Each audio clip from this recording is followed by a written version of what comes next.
ನಮಸ್ಕಾರ, news of ಹಿಂದೂಸ್ತಾನ್ಗೆ ಸ್ವಾಗತ. ನಾನು ಸನಮ. ವಿಜಯಪುರಕ್ಕೆ ಎಡಿಜಿಪಿ ಆಗಮನ, ಖಡಕ್ ಹಾಗೂ ಅಭೂತಪೂರ್ವ ಸ್ವಾಗತ ಕೋರಿದ ವಿಜಯಪುರ ಆರಕ್ಷಕರು.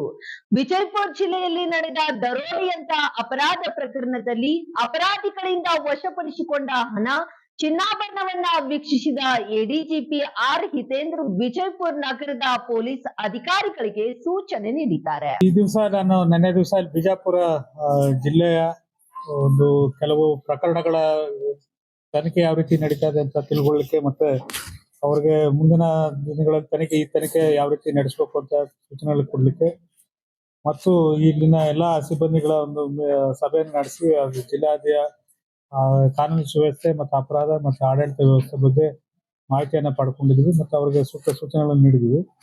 ಅದೇ ರೀತಿ ಅವರು ಚಡಚಣ ಪಟ್ಟಣದ ಒಂದು SBI ಬ್ಯಾಂಕ್ ದರೋಡೆ ಪ್ರಕರಣದ ಕೆಲವು ಆರೋಪಿಗಳನ್ನ ಬಂಧನ ಮಾಡಿದ್ದಾರೆ.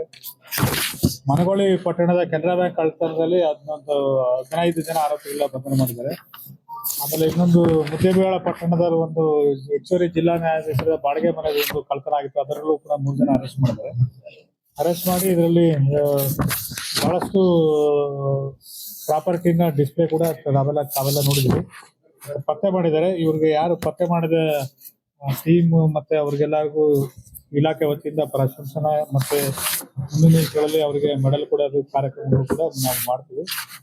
ಮತ್ತೆ ಅದೇ ರೀತಿಯಲ್ಲಿ ಇನ್ನ ಒಂದಷ್ಟು SBI ಪ್ರಕರಣದಲ್ಲಿ ಇನ್ನ ಒಂದಷ್ಟು ಆರೋಪಿಗಳ ತನಿಖೆ ಮತ್ತು ಅವರದು ದಸ್ತಗಿರಿ ಬಾಕಿ ಇದೆ. ಅದನ್ನು ಕೂಡ ಮುಂದಿನ ದಿನಗಳಲ್ಲಿ ಬೇಗ ಅತಿ ಶೀಘ್ರವಾಗಿ ಅವ್ರನ್ನ ಪತ್ತೆ ಮಾಡ್ತೀವಿ ಅಂತ ಜಿಲ್ಲಾ ಪೊಲೀಸ್ ಮುಖ್ಯಸ್ಥರು ನಮಗೆ ಆಶ್ವಾಸನೆ ಕೊಟ್ಟಿದ್ದಾರೆ. ಮನಗೋಳಿ ಪ್ರಕರಣದಲ್ಲಿ ಇನ್ನೊಂದು ಆರೋಪಿದು ಬಂಧನ ಬಾಕಿ ಇದೆ. ಅದು ಬಿಟ್ರೆ ಉಳಿದಿದೆಲ್ಲ ಪ್ರಕರಣದ ತನಿಖೆ ಆಲ್ಮೋಸ್ಟ್ 99% ಮುಗಿದಿದೆ. ಅದರಲ್ಲಿ ಚಡಚಣದಲ್ಲಿ ಇನ್ನ ಆರೋಪಿಗಳು ಮೇನ್ ಆರೋಪಿಗಳು ಇಬ್ರು ಬೇಕಾಗಿದೆ, ಅವ್ರಿಗೆ ಹುಡುಕಾಟ ನಡೀತಿದೆ. ಅದು ಜಿಲ್ಲಾ ಪೊಲೀಸ್ ಅವರು ಅದನ್ನ ಬೇಗ ಮಾಡ್ತೀವಿ ಅಂತ ನಮ್ಗೆ ಆಶ್ವಾಸನೆ ಕೊಟ್ಟಿದ್ದಾರೆ. ಮನಗೋಳಿಲಿ ರಿಕವರಿ ಪೂರ್ಣ ಆಗಿದೆ, ಬಟ್ ಇದರಲ್ಲಿ ಚಡಚಣದಲ್ಲಿ ಇನ್ನ ರಿಕವರಿ ಆಗೋದು ಬಾಕಿ ಅರೌಂಡ್ 50% ಆಗಿದೆ. ಕಳೆದ ಲಾಸ್ಟ್ ಜನವರಿಯಿಂದ ನೋಡಿದಾಗ ಇದು ತಾವ್ ಹೇಳೋದು ಒಂಥರ ಪರ್ಸೆಪ್ಷನ್ ಆ ತರ ಇದೆ. ಅದೇ ರೀತಿ ನಾವು ಆಲ್ ಇಂಡಿಯಾ ಫಿಗರ್ಸ್ ಎಲ್ಲ ಕಂಪೇರ್ ಮಾಡಿದ್ರೆ ನೋಡಿದಾಗ ತರ ಬರೀ ಕರ್ನಾಟಕ ರಾಜ್ಯದಲ್ಲಿ ಒಂದೇ ತರ ಆಗ್ತಾ ಇರ್ತದಿಲ್ಲ.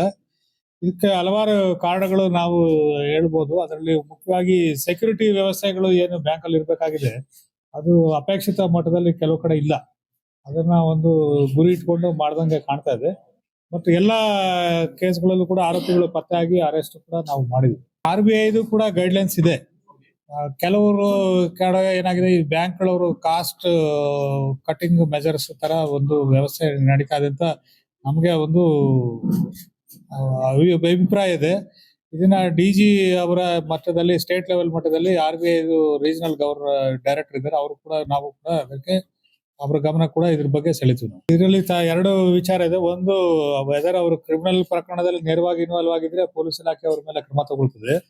ಬಟ್ ಅವರು ಇಲಾಖೆ ಅವರು ಬ್ಯಾಂಕ್ ನ ಕೆಲಸದಲ್ಲಿ ಏನಾದ್ರು ನಿರ್ಲಕ್ಷ್ಯತೆ ನೋಡಿದ್ರೆ ಬ್ಯಾಂಕ್ ನವರು ಅವ್ರ ಮೇಲೆ ಕ್ರಮ ತಗೊಳ್ತಾರೆ. ಅದು ನಾನೀಗ ಪ್ರೆಸ್ ಸ್ಟಾರ್ಟ್ ಮಾಡಿದಾಗ ಅದೇ ಹೇಳಿದೆ, ಯಾರು ಪ್ರಕರಣ ಏನು ತಂಡ ಯಾರು ತನಿಖೆಯಲ್ಲಿ ಭಾಗಿಯಾಗಿದ್ದಾರೆ ಅವ್ರಿಗೆ ಖಂಡಿತವಾಗಿ ಇಲಾಖೆ ಅವ್ರಿಗೆ ಶ್ರಮವನ್ನು ಅಪ್ರಿಶಿಯೇಟ್ ಮಾಡುತ್ತೆ. ಮತ್ತೆ ಅವ್ರಿಗೆ ಇಲಾಖೆ ಮಟ್ಟದಿಂದ ಏನೇನು ಗೌರವ ಸಲ್ಲಿಸಬೇಕು ಎಲ್ಲಾನು ನಾವು ಸಲ್ಲಿಸ್ತೀವಿ. ಹೇಳಕ್ ಮುಂಚೆ ನಿನ್ನೆ ಕೂಡ ಅವ್ರಿಗೆ ಮನಗೋಳಿ ಸ್ಟೇಷನ್ ಹೋದಾಗ್ಲೂ ಕೂಡ ಅವ್ರಿಗೆ ಹೇಳಿದ್ವಿ ನಾವು. ನಮ್ದು ಪ್ರೆಸಿಡೆಂಟ್ ಮೆಡಲ್, CM ಮೆಡಲ್ ಎಲ್ಲ ಒಂದು ಸರ್ಟನ್ ಅಕೇಶನ್ಸ್ ಅಲ್ಲಿ ಕೊಡ್ತಾರೆ. ಅಕೇಶನ್ ಬಂದಾಗ ಅದಕ್ಕೆ ಏನ್ ಸಲ್ಲಬೇಕಾದ ಗೌರವ ಸಿಗ್ತದೆ ಅದು ಸಿಗ್ತದೆ. ಒಬ್ರು ವೆಪನ್ ಸಪ್ಲೈ ಮಾಡಿದವರು ಅಂತ ಇದೆ, ಇನ್ನು ಒಬ್ರು ಪಾತ್ರಧಾರಿ ಆರೋಪಿ ಬ್ಯಾಂಕ್ ದರೋಡೆಯಲ್ಲಿ ಭಾಗಿಯಾಗಿದ್ದಾನೆ. ಇನ್ನು ಉಳಿದವರು ಇನ್ನೊಂದಿಬ್ರು ಸಿಗ್ಬೇಕು. All India service officers, IPS officers, they are all from same training. Same IPS officer ಕರ್ನಾಟಕದಲ್ಲಿ ಯಾರಿದ್ದಾರೆ, ಮಹಾರಾಷ್ಟ್ರದಲ್ಲೂ ಅದೇ IPS ಆಫೀಸರ್ಗಳು ಅಲ್ಲೂ ಇದ್ದಾರೆ. ಕೋಆರ್ಡಿನೇಷನ್ಗೆ ಏನು ಸಮಸ್ಯೆ ಇಲ್ಲ. ಅದಕ್ಕೋಸ್ಕರನೇ ಇವರು ಜಿಲ್ಲಾ ಪೊಲೀಸ್ ಅವರಿಗೆ ಮಹಾರಾಷ್ಟ್ರ ಜಿಲ್ಲಾ ಅವ್ರ ನೇಬರಿಂಗ್ ಡಿಸ್ಟ್ರಿಕ್ಟ್ಸ್ ಏನಿದೆ ಅದ್ರ ಜೊತೆ ಕೂಡ ಕ್ರೈಮ್ ಮೀಟಿಂಗ್ಸ್ ಮಾಡಿ ಅಂತ ಅವ್ರಿಗೆ ನಿರ್ದೇಶನ ಕೊಟ್ಟಿದ್ದೇವೆ. ಈಗ ಅವರು ನೆಕ್ಸ್ಟ್ 10-15 ಡೇಸ್ ಅಲ್ಲಿ ಅನುಕೂಲ ನೋಡ್ಕೊಂಡು ಈಗ crime meeting, neighbouring crime meeting ಕೂಡ ಮಾಡ್ತಾರೆ. ಸುಪ್ರೀಂ ಕೋರ್ಟ್ ಅದು ಯಾಸಿನ್ ಅಬ್ದುಲ್ಲಾ ವರ್ಸಸ್ ಸ್ಟೇಟ್ ಅಂತ ಅದ್ರಲ್ಲಿ ಹೇಳ್ತದೆ. ಹೇಟ್ ಸ್ಪೀಚ್ ಯಾರು ಮಾಡಿದ್ರು ಕೂಡ ಅದ್ರ ಇಮಿಡಿಯೇಟ್ ಆಗಿ ಕಾನೂನು ಕ್ರಮ ತಗೋಬೇಕು ಅಂತ ಹೇಳಿದೆ.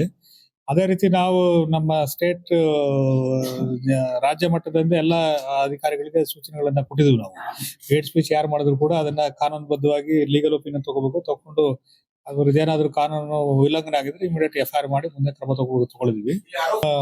ನನಗೆ ಆ ಅಭಿಪ್ರಾಯ ಬರಲಿಲ್ಲ. ಬಹಳಷ್ಟು ಕೇಸ್ಗಳು ಆಗಿದಾವೆ, ಕೆಲವೆಲ್ಲ ಹೈಕೋರ್ಟ್ ಅಲ್ಲಿ ಇದಾವೆ. ಹಂಗಾಗಿ ನೋಟಿಸ್ ಕೊಟ್ಟ ತಕ್ಷಣ ಹೈಕೋರ್ಟ್ ಹೋಗ್ತಾ ಇದಾರೆ. ಅದು ಕಾನೂನು ಪ್ರಕ್ರಿಯೆ ಬಗ್ಗೆ ನಾನು ಅದ್ರ ಬಗ್ಗೆ ಬಹಿರಂಗವಾಗಿ ಮಾತಾಡಕ್ ಆಗುದಿಲ್ಲ. FIR ಮಾಡೋದು ಮತ್ತೆ ನೋಟಿಸ್ ಕೊಡೋದು ಪ್ರಕ್ರಿಯೆ 100% ಎಲ್ಲ ಕಡೆ ಇಲಾಖೆಯಿಂದ ಆಗಿದೆ.